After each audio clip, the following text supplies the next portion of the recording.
11 special की शुरुआत करेंगे।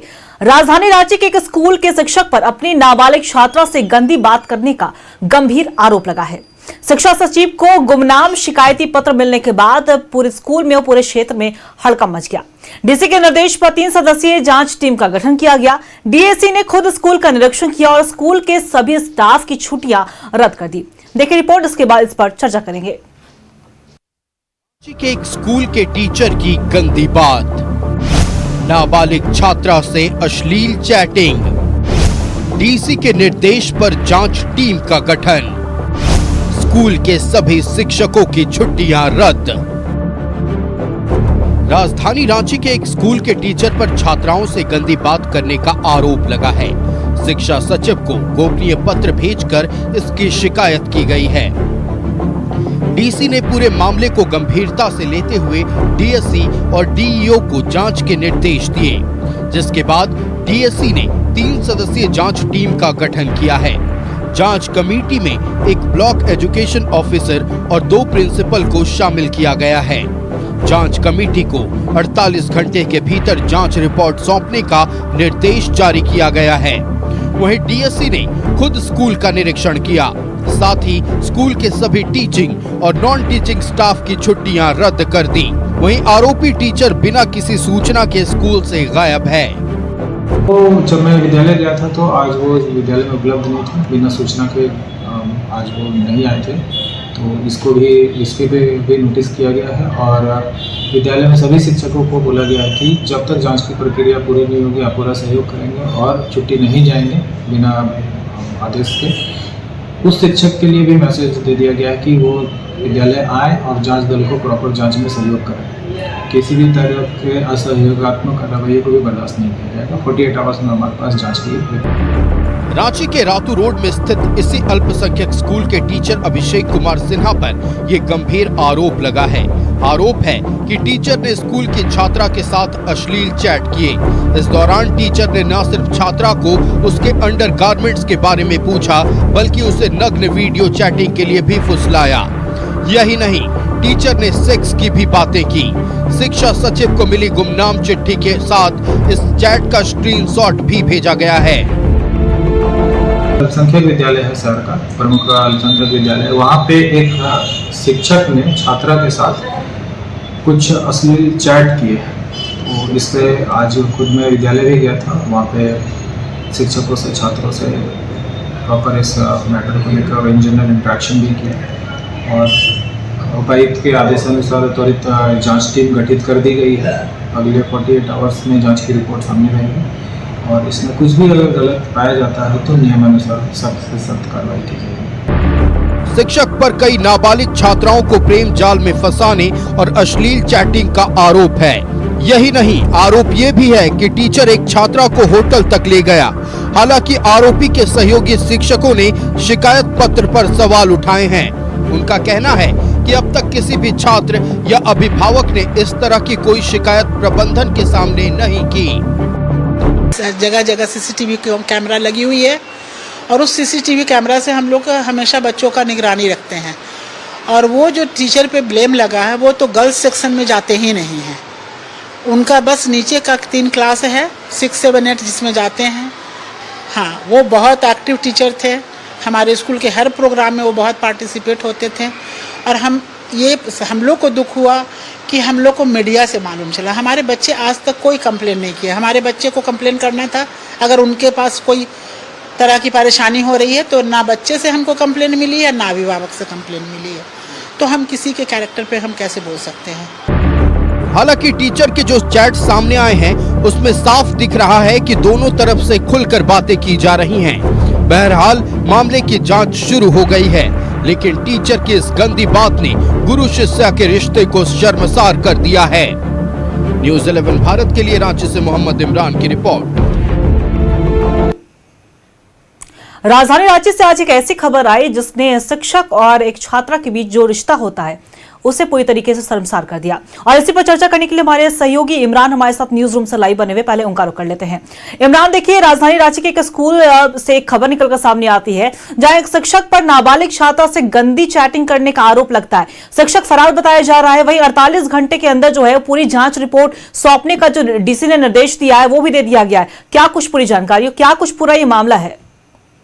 देखिए अंकिता, जिस तरह से इस पूरे अगर मामले को हम देखें तो एक गुमनाम चिट्ठी शिक्षक सचिव के पास जो है वो भेजी गई थी और जिसके माध्यम से ये बताया गया था कि एक रांची का जो रातू रोड स्थित एक स्कूल है, इस स्कूल के एक टीचर के द्वारा जो है वहाँ के छात्राओं के साथ जो है ना सिर्फ गंदी चैटिंग करते हैं बल्कि होटल तक ले जाने की बात जो है वह की जाती है। इन शिकायत के आधार पर और कई तरह के गंभीर आरोप लगाए गए। मामले की गंभीरता को देखते हुए रांची जिला प्रशासन और रांची डीसी ने इस पूरे मामले को गंभीरता से लिया और डीएससी के नेतृत्व में एक कमेटी का गठन किया गया। उस कमेटी के द्वारा जो है स्कूल कैंपस में पहुंच करके ना सिर्फ स्कूल में रहने वाले शिक्षकों से बातचीत की गई बल्कि छात्र छात्राओं से बातचीत के क्रम में पूरे मामले को समझने की कोशिश की गई। लेकिन जिस शिक्षक पर यह आरोप लग रहा था वह आज स्कूल नहीं पहुंचा और जिसकी वजह से यह शक जो है और भी गहराता चला गया, क्योंकि स्कूल के शिक्षकों की माने तो उनसे संपर्क करने की कोशिश की गई लेकिन संपर्क नहीं हो पाया है।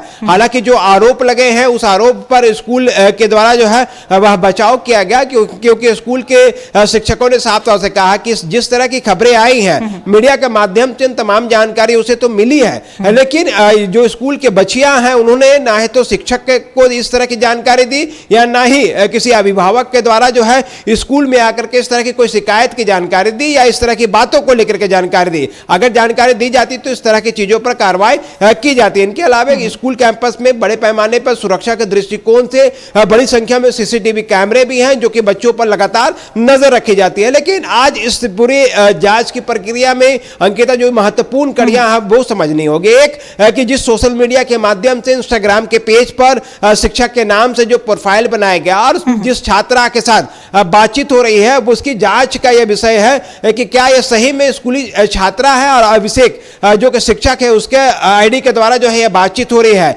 या फिर किसी पुरानी दुश्मनी को निभाने के लिए जो है इस तरह के हथकंडे को अपनाया गया है और शिक्षक को बदनाम करने के लिए सोशल मीडिया पर फर्जी पेज बनाते हुए पूरे मामले पर जो है इस तरह के हथकंडे जो अपनाए गए हैं। हालांकि इस पूरे मामले की जांच पहले डीएससी के स्तर से जो 3 सदस्यीय कमेटी का गठन किया गया है उस कमेटी के द्वारा तमाम बिंदुओं पर जांच की जा रही है। तो वहीं दूसरी तरफ अगर इस पूरे मामले की जानकारी रांची पुलिस के अधिकारियों को दी जाती है तो टेक्निकली तौर पर भी स्ट्रांग तरीके से इस पूरे मामले पर जांच की जाएगी और जांच के बाद ये सारी चीजें और भी स्पष्ट हो पाएगी। जिस यूजर आईडी से जिस इंस्टाग्राम के पेज से ये सारी बातचीत हो रही है वह उसका जो है आईपी एड्रेस कौन है और वो कौन से व्यक्ति है, किस महिला या किस बच्चे के द्वारा जो है इस पूरे मामले को लेकर के इस्तेमाल किया जा रहा है। क्योंकि चैट में दोनों ही तरफ से काफी लंबी बातचीत हो रही है और हर एक तरह की बातचीत हो रही है। दोनों तरफ के जो लोग हैं चाहे स्कूली छात्रा की बात करें या फिर जो आरोपी शिक्षक है उसकी बात करें, दोनों तरफ से बातचीतें जो हो रही हैं वह खुल करके हो रही हैं। ऐसे में यह माना जा रहा है कि कहीं ना कहीं अगर बातचीत हुई है तो किस स्तर से हुई है, किस माध्यम से हुई है, किस तरह से हुई है और जिस होटल में ले जाने की बात की जा रही है या होटल तक बुलाने की बात की जा रही है तो क्या उस होटल या उस होटल तक कोई पहुंचा है या फिर नहीं पहुंची है। इन तमाम बिंदुओं पर भी गंभीरता से जांच की जा रही है। हालांकि अब तक पुलिस के समक्ष जो है किसी भी तरह की क्रिमिनल शिकायत जो है अब तक नहीं की गई है। जो गुमनाम चिट्ठी रांची बिल्कुल इमरान, और अब जरूरत है कि अब जांच में क्या कुछ निकलकर सामने आता है इस पर अब नजर हमारी भी जरूर होगी और पुलिस भी लगातार जो है वो जांच कर रही है। हालांकि आरोपी शिक्षक फरार बताया जा रहा है। आप भी नजर बना के रखिएगा। फिलहाल आपका बहुत बहुत शुक्रिया हमारे साथ जुड़ने के लिए, तमाम जानकारी साझा करने के लिए। तो देखिए, राजधानी रांची के एक स्कूल के शिक्षक पर अपनी एक नाबालिग छात्रा से अश्लील चैटिंग करने का आरोप लगा है और ऐसे में स्कूल का जो शिक्षक है वो फरार बताया जा रहा है। लेकिन दूसरी तरफ पूरा प्रशासन जो हरकत में आया है, डीएससी और डीयू ने जाके स्कूल में जांच भी की और उसके बाद जितने भी स्टाफ थे स्कूल के उनकी जो छुट्टियां हैं वो रद्द कर दी गई है। दूसरी तरफ 48 घंटे के अंदर जांच रिपोर्ट जारी करने का पेश करने का निर्देश भी दिया गया है डीसी को। देखिए, साफ तौर पे कहा जाए कि 48 घंटे में जो जांच रिपोर्ट सौंपने का निर्देश है डीसी ने ये दिया है और कह रहे तो एक गोपनीय तरीके से ये मामला पहुंचा था। और जो स्कूल की अगर हम बात करें तो स्कूल प्रबंधन ने भी कहा है कि हालांकि किसी भी तरह की छात्रा और उनके अभिभावकों की ओर से कोई कंप्लेन नहीं की गई थी।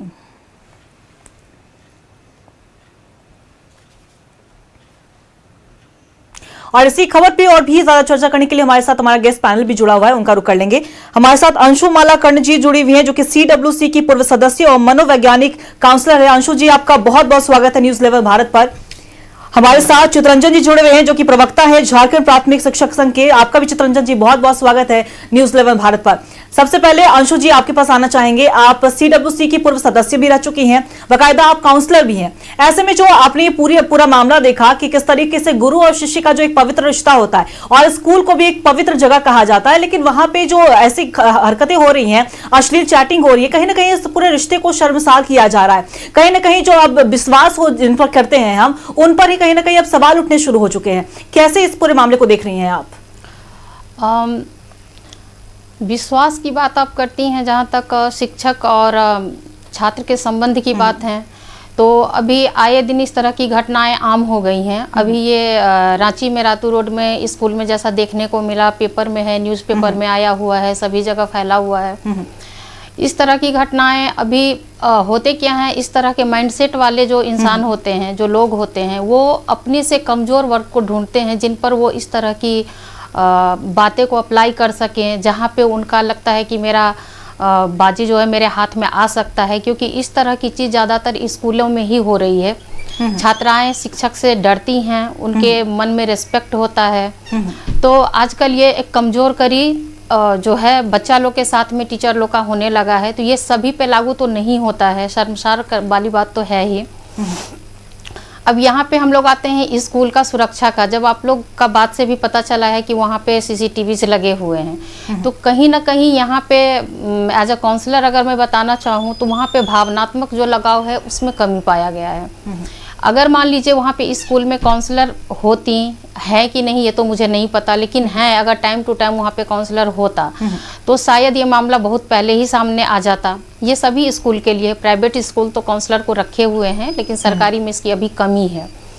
तो जब काउंसलर होते हैं स्कूल में तो हमेशा बच्चों से सामना करते हैं, रूबरू होते हैं, तो बच्चे अपना बहुत सारी बातों को वहाँ पे लाते हैं, बताते हैं। इससे बहुत सारी घटनाएं होने से रुक सकती हैं। बिल्कुल अंशु जी, और घटनाओं पे जरूर अंकुश लगना भी चाहिए, क्योंकि इस तरह की घटनाएं जो है वो समाज के लिए भी सही नहीं है, और जो हमारे जो अगले जनरेशन है, जो हमारे फ्यूचर है भारत के, उनके लिए भी कहीं ना कहीं खतरा है जब इस तरह के मामले सामने आते हैं। आपके पास आएंगे चितरंजन जी हमारे साथ जुड़े हुए हैं, उनका रुख कर लेते हैं। चितरंजन जी, आपने भी देखा किस तरीके से ये मामला जो है वो गरमाया हुआ है। दूसरी तरफ कई तरह के सवाल उठ रहे हैं, अभिभावक भी परेशान है, यहाँ तक कि अगर स्कूली छात्रा और छात्र छात्राओं की अगर हम बात करें, उनके मन में भी कहीं ना कहीं अब शंका जरूर आएगी कि अगर हमारे स्कूल के टीचर ही ऐसी हरकत करेंगे तो हम किसके पास जाएंगे। आप पूरे मामले को किस तरीके से देख रहे हैं? देखिए, विद्यालय तो पवित्र स्थान होता है, वहाँ पर इस तरीके की खबरों को देखने सुनने से ऐसा प्रतीत होता है कि हम लोग किस दौर में जा रहे हैं। लेकिन मैं यहाँ तक देखता हूँ कि कई जगह पर, कई विद्यालयों में जो शिकायतें आती है वो ईर्ष्या, जलन, द्वेष की भावना से आम समाज से निकल के आती है। मेरा विश्वास शुरू से रहा है कि शिक्षक छात्र का जो रिश्ता है वो बहुत ही पवित्र रिश्ता है, और ऐसी घटनाओं को मैं सिरे से खारिज करता हूँ। अगर इस तरीके की बातें अगर कहीं पर आई हैं, जैसे कि रातू रोड के इस विद्यालय की बात हम लोग कर रहे हैं, तो यहाँ पर अगर ऐसा हुआ है तो दुर्भाग्यपूर्ण है, और ये एक अपवाद के तौर पर हम लोग इसको देख सकते हैं। सामान्य तौर पर इसको नहीं लेना चाहिए, और अगर इस तरीके की घटना हुई है तो कड़ी से कड़ी कार्रवाई की जानी चाहिए, क्योंकि विद्यालय स्तर पर, पवित्र स्थान पर बच्चों को लेकर के इस तरीके की बात होनी ही नहीं चाहिए। क्योंकि बच्चे घर से, माता पिता के अपने दायरे से निकल कर के विद्यालय आते हैं, शिक्षकों के बीच वो अपना पूरा समय देते हैं, और उनकी सुरक्षा को लेकर के, उनकी पवित्रता, उनके भविष्य को लेकर के अगर शिक्षक चिंतित नहीं होते हैं तो ये दुर्भाग्यपूर्ण है। और मैं इसको ऐसे देखता हूँ कि इस तरीके की घटना जो अभी कई जगह पर और एक दो जगह देखने सुनने को मिली, तो ये दुर्भाग्यपूर्ण है। लेकिन मेरे समझ से ज़्यादातर ईर्ष्या, जलन, द्वेष की भावना से आम समाज से, गांव के दायरे से, मोहल्ले के दायरे से एक राजनीतिक तौर पर निकल कर के इस तरीके की घटनाओं को देखा गया है। बाद में इसका कोई बहुत फलाफल नहीं निकलता है, लेकिन समाज दूषित होता है और शिक्षक छात्र का जो रिश्ता है, विद्यालय की पवित्रता भंग होती है। बिल्कुल चित्रंजन जी, आपने सही कहा और गंभीरता पूर्वक जरूर है इस पूरे मामले को लेने की। अंशु जी, आपने भी सुना चित्रंजन जी को।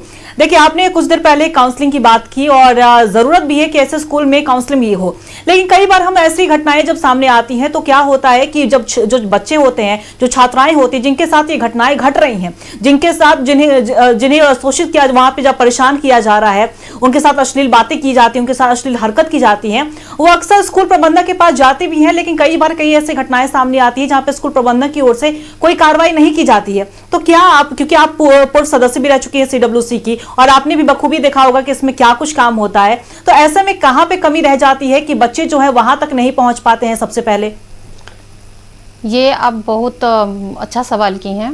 बहुत सारा केस ऐसा होता है जो स्टार्टिंग में तो बहुत ही जोर शोर से हमारे पास आती थी, हम लोग भी मेहनत करते थे, सब कुछ होता था, लेकिन उसको पारिवारिक दबाव कहा जाए, समाज का दबाव कहा जाए, या जो एक्यूज होता है उसके साइड से दबाव कहा जाए। बच्ची चूंकि देखिए, वहाँ बाल कल्याण समिति में जितनी भी केसेज आती हैं वो 18 साल से नीचे की आती हैं। बच्चे का जो खुद का सोच है वो बहुत ज़्यादा डेवलप नहीं होता है, वो माता पिता के कहे अनुसार ही चलती हैं। तो शुरू में तो बच्ची भी बोलती हैं नहीं मैम मुझे ये करना है वो करना है, लेकिन जब लास्टली सुनवाई सब शुरू होता है, जारी होता है, जब उसका ट्रायल शुरू होता है, किसी कारणवश वो पीछे हो जाती हैं। तो इसका पारिवारिक दबाव भी बोल सकते हैं, कभी कभी गरीबी भी बोल सकते हैं, क्योंकि गार्जियन के ऊपर ये दबाव भी होता है कि आप ऐसा करोगे तो आपको ये सुविधाएं दी जाएगी, इससे सिर्फ सामाजिक बदनामी होगी, आपको कुछ हाथ नहीं आना है, और अगर आप मेरी बात मान लोगे तो आपके साथ अच्छा होगा, आपका घर सुधर जाएगा, बच्ची का शादी ब्याह के लिए हम पैसा दे देंगे।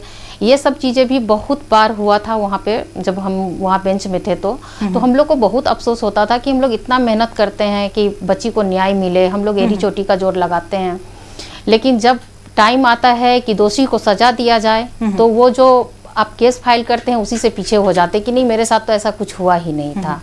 तो ये कहीं ना कहीं दबाव रहता है, समाज का भी बोले, परिवार का भी बोले, बच्ची का तो इसमें दोष नहीं दे सकते हैं। बिल्कुल अंशु जी। और चित्रंजन जी, देखिए जिस तरीके की अंशु जी ने भी कहा है कि सामाजिक तौर पर सामाजिक बदनामी के कारण कई बार ऐसी जो मामले जो हैं वो दब जाते हैं, लेकिन अगर हम आज की बात करें तो आज हम लोग काफी ज्यादा आगे बढ़ रहे हैं। AI टेक्नोलॉजी की हम बात कर ले, 5G की बात कर ले, ये तमाम दुनिया में हम कदम रख चुके हैं, लेकिन फिर भी कहीं ना कहीं इन तमाम बातों को देखें तो इन तमाम बातों के बीच में कई ऐसी जो घटनाएं हैं वो दब जाती हैं, कई ऐसे मामले दब जाते हैं, लेकिन उससे सबसे ज्यादा जो हानि पहुंचती है वो है छात्राओं को। अगर किसी बच्ची के साथ इस तरह की घटना हुई है तो मानसिक तौर पर तो प्रताड़ित होती ही है, और समझिए उनका पूरा जीवन जो है वो इसी प्रताड़ना से शुरू होता है और चला जाता है, तो कहीं ना कहीं उनके मन में भी वो डर रह जाता है। तो ऐसे में क्या जरूरत है आगे आके बोलने की, आखिर कैसे इस तरीके के जो मामले हैं इस पर ऐसा नहीं होना चाहिए कि बदनामी के डर से पीछे हट जाना चाहिए, जबकि इससे और जागरूक होने की भी जरूरत है। चित्रंजन जी, देखिए, मैंने पहले ही कहा कि अगर इस तरीके की बातों में सत्यता दिखती है तो कड़ी से कड़ी कार्रवाई की जानी चाहिए, क्योंकि शिक्षक छात्र छात्राओं का जो रिश्ता होता है वो बहुत ही पवित्र है, और इस तरीके की घटना अगर हो जाती है तो क्षम्य नहीं है। क्योंकि छात्राओं को लेकर के आप देखिए, पहले आज आप 20 साल पहले पीछे ही चले जाइए तो उनकी शिक्षा को लेकर के बहुत व्यापक व्यवस्था नहीं थी।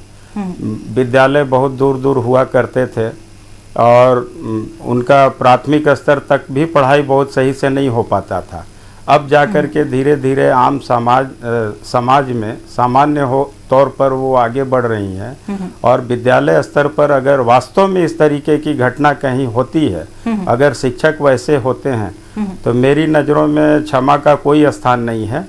और छात्राओं को लेकर के देखिए, जो सभी विद्यालयों में गुणवत्ता वाले, अच्छे विचारों वाले, चरित्रवान शिक्षक ज़्यादातर हैं। छिटपुट अगर इस तरीके का हो जाता है तो उस पर वो भी काफ़ी दुर्भाग्यपूर्ण माना जाता है, लेकिन अधिकांशतः देखा जाए तो शिक्षक अपने छात्र छात्राओं के भविष्य को लेकर के चिंतित रहते हैं। और इस तरीके का आप देखिए हजारों विद्यालय हैं झारखंड में, छिटपुट ही कहीं पर कुछ बात अगर आ गई, बाद में उसका जो जांच होता है, हम लोग तो मीडिया के दायरे में अन्य अखबार टीवी के माध्यम से कई चीज़ों से कहानियां हम लोग आगे बढ़ा चुके रहते हैं, लेकिन उसका अंत जो रिजल्ट निकलता है बहुत ज़्यादा कुछ नहीं रहता है। मान लिया जाए कि किसी के साथ ऐसा हुआ, और ये तो मैंने भी देखा है कि छात्र छात्रों में शिक्षकों को लेकर के काफ़ी सम्मान रहता है और भय भी रहता है कि सर या मैडम क्या सोचेंगे, क्या ये अगर मान लीजिए कि कोई शिक्षक गलत भी हैं तो वो अपने जो विचार हैं, लेकिन फिर भी जिस तरीके का अभी का जो समाज है, कहीं ना कहीं बच्चे छात्र हो या छात्राएं हो, वो किसी न किसी शिक्षक से बहुत घुल मिल गए रहते हैं। तो जहाँ इजी वो चित्रंजन जी देखिए, घुलना और मिलना ये अलग चीज हो जाती है। हाँ, वो समझ गए, आप समझ रहे हैं, वही बात कह रहे हैं। नहीं चित्रंजन जी, जैसे कि जो शिक्षकों की जो बातें निकल कर सामने है, जो ऐसी विचारधारा रखते हैं, उनकी हम बात कर रहे हैं। मान लीजिए कि एक छात्र अगर आपके साथ कंफर्टेबल है, वो आपके साथ कुछ ज्यादा बातचीत कर रहे हैं कि सर मुझे ये बता दीजिए, लेकिन इसका मतलब ये तो नहीं होना चाहिए ना कि आप उसका फायदा उठाइए, क्योंकि वो तो बच्चे हैं, उनके अंदर अभी उतनी वो समझ नहीं आई है। नहीं, आप जो मैं दूसरा बोलना नहीं भाई, समझ रहे हैं मैं बोलना चाह रहा था कि कोई ना कोई शिक्षक है ना, सर या मैडम, किसी से कोई बच्चे जो होते हैं, वो चाहे वो छात्र हो या छात्रा हो, वो थोड़ा इजी महसूस करते हैं और अपनी समस्याओं को वहाँ वो रख पाते हैं। ऐसा नहीं है कि आज के दौर में बच्चे अंदर ही अंदर घुट करके रह जाते हैं। कहीं न कहीं कुछ अलग टाइप की बात हुई होती है, जिसमें इस तरीके की घटना को शिक्षक विद्यालय स्तर पर नहीं पकड़ पाते हैं। मैं भी एक शिक्षक हूँ, मेरे विद्यालय में भी 8वीं कक्षा तक के में छात्राएं हैं, और उनके भविष्य को लेकर एक सामान्य तौर पर हम शिक्षकों में जो एक चिंता रहती है, तो मैं हेड होने के नाते बार बार अपने साथी शिक्षकों को हिदायत भी देता हूँ, बोलता भी हूँ कि किसी भी तरीके का बच्चों का लेकर के, इनके मान सम्मान, इनका जो भविष्य है उसको लेकर के कोई कोताही नहीं हो। तो मेरा यही मानना है कि देखिए आज के दौर में बच्चे कहीं न कहीं इजी रहते हैं। देखिए वो जो लगाव वो अलग टाइप का बात है, ऐसा माने अपवाद के तौर पर आप कह सकते हैं, लेकिन शिक्षक छात्र में इस तरीके की बातें नगण्य हैं। या अगर इस तरीके की घटना घटी है, जांच में सत्यता सामने आती है, तो उस शिक्षक पर कड़ी से कड़ी कार्रवाई की जाए। बिल्कुल चित्रंजन जी, और सख्त से सख्त कार्रवाई होनी भी चाहिए। एक समाज को मैसेज भी जाना चाहिए कि अगर आप इस तरह की विचारधारा रखते हैं तो आपके साथ कार्रवाई आपके ऊपर सख्त की जाएगी।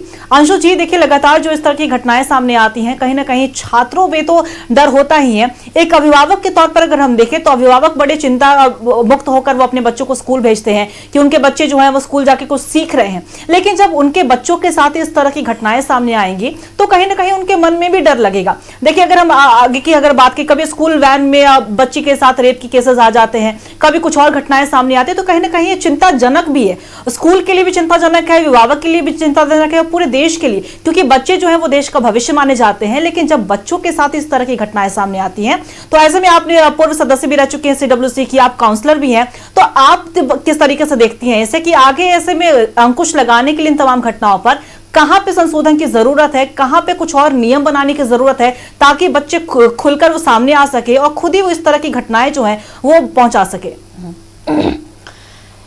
ये सेकंड सवाल जो आप मेरे से की हैं ये भी बहुत अच्छी है, क्योंकि परिवार के बाद जो सबसे ज़्यादा समय बच्चों का होता है वो स्कूल में ही वो व्यतीत करते हैं। जो उनका ग्रोथ है वो सारा स्कूल में ही होता है। तो इसीलिए माता पिता भी सुरक्षित महसूस करके ही उनको भेजते हैं कि मेरे बच्चे वहाँ पे सुरक्षित हैं। लेकिन अगर सुरक्षित माहौल हम नहीं दे पाते हैं तो उसमें स्कूल की गलती होती है। अब जागरूकता का जहाँ तक बात है तो माता पिता भी कहीं ना कहीं अवेयरनेस में कमी है उनमें। जैसे कि हमारे पास बहुत सारे केसेज आते थे टीनेज के, जिसमें आपको मैक्सिमम केसेज इंस्टाग्राम से प्रभावित होते थे। कि उनका इंस्टाग्राम से दोस्ती हुआ, लव अफेयर हुआ, चूंकि इसमें एज अफेक्ट पूरी दिखता है बच्चे का, हार्मोनल चेंजिंग होता है जिसके वजह से दोनों का झुकाव जो अपोजिट सेक्स है उसके प्रति होता है। तो उस समय में जब आप चैट करते हैं किसी से तो कहाँ तक कर लेते हैं आपको होश नहीं होता है, उसमें ही आप क्राइम कर बैठते हैं, बहुत कुछ गलत चीजें कर बैठते हैं और घटनाएं हो जाती हैं। उस पे आपको माता पिता को थोड़ा सा अपना, अगर हम ये बोले तो बुरा नहीं होगा कि कान और आंख दोनों खोल के रखना चाहिए। हम बच्चों को स्मार्टफोन तो दे देते हैं लेकिन स्मार्टफोन में बच्चे क्या चलाते हैं हम ये नहीं देखते हैं। तो और ये चीज़ें आपको ज़्यादातर जो निम्न स्तरीय परिवार है, जो मध्यम वर्गीय परिवार है, उनमें देखने को ज़्यादा मिलता है। हाई सोसाइटीज में ये सब चीज़ें दब जाती हैं, बहुत कम परसेंटेज 2% मतलब उनके मामले आते थे। मैक्सिमम मामले आपको जो जितने हैं सब नीचे कैटेगरी के होते हैं। तो माता पिता मजदूरी करते हैं, बच्चे खुद भी काम कर लेते हैं और स्मार्टफोन ले लेते हैं, वो वियर कर लेते हैं और उससे घटना को अंजाम दे देते हैं। तो चूंकि अभी बहुत सारे एनजीओ हैं जो जागरूक कर रहे हैं माता पिता लोग को, तो उन लोग को भी ध्यान देना है कि हमारे बच्चे उसमें क्या देख रहे हैं। कानून में सुधार का जहाँ तक बात है, अभी ही जैसे जो केसेस सामने आई हैं वो दोषी हैं नहीं है ये मैं नहीं जानती, लेकिन जो भी दोषी है उसके लिए कुछ ऐसा कानून बनना चाहिए जिससे वो बचे नहीं। जब हम सख्त कानून करेंगे, उसका पालन होगा, सजा मिलेगा, तभी डर बनेगा।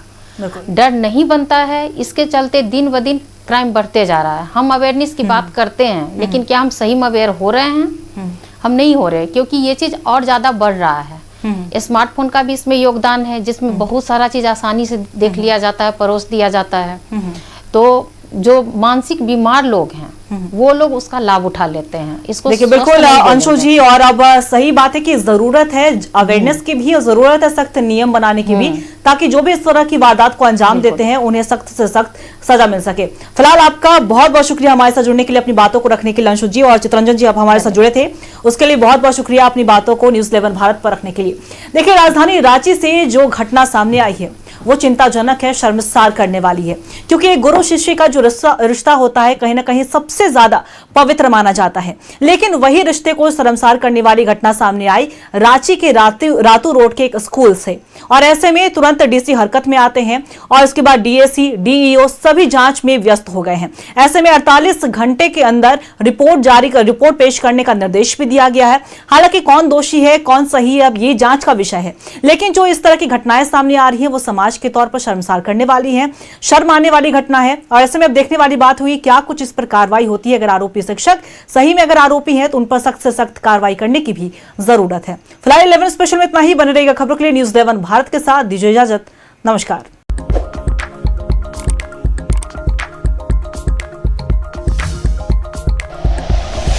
Like and share videos, subscribe करें हमारा चैनल और प्रेस करें बेल आइकॉन। न्यूज़ 11 भारत, सच है तो दिखेगा।